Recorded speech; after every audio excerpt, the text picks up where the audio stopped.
Hi everyone. It seems a little strange today that I'm standing on my treadmill doing a lesson for my students. But today's lesson is called Doing Small Things with Great Love. If you read my bio, you know that it says a quote from Mother Teresa, do small things with great love. And customer service is very similar. Do small things and expect great change. And those small things can lead to great moments. Today's lesson is about empathy, responsiveness, and I shared a story from The Raving Fan from the NRF book. It mentions this book, and I shared the executive summary. I want you all to read it. It really clarifies what small changes make a great difference. I'll share one story that I have about these issues. As a customer service person, and I've been fully ingrained in the customer service way, so I know the right things to do, or I would say I thought I knew the right things to do. Doesn't mean I always want to practice what I preach.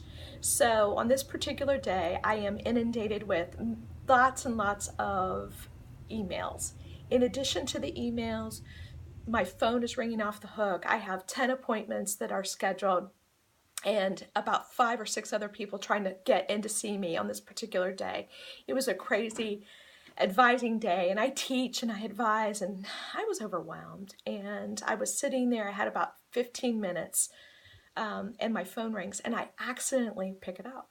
And when I say accidentally, what I wanted to do with my phone calls all that day is I wanted to send them all to voicemail because I really didn't have time to answer them.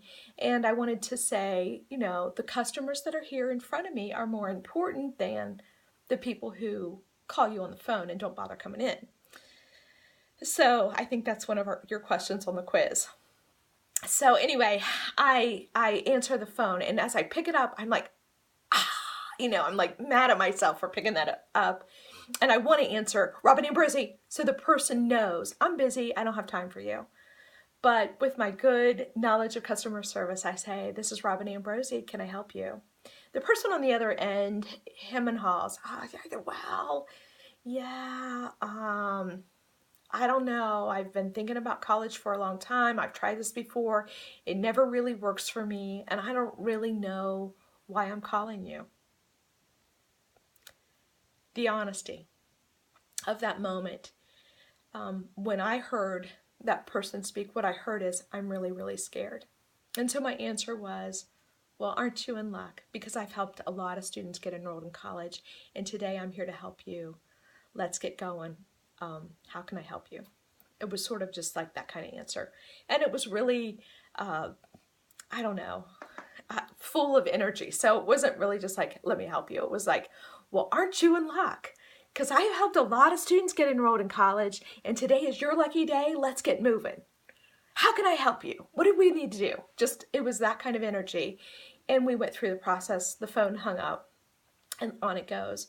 But I thought, what I heard from this was my responsiveness, because I did pick up the phone. Second, the empathy that I showed, because I knew that what was coming out of that student wasn't really that I don't want to do it or she wouldn't have been calling. It was, I'm really scared I'm going to fail. As I got to know the student much later, I can tell you I very much read that correctly. The student was afraid of failure. But the student also happened to be an important person in our community.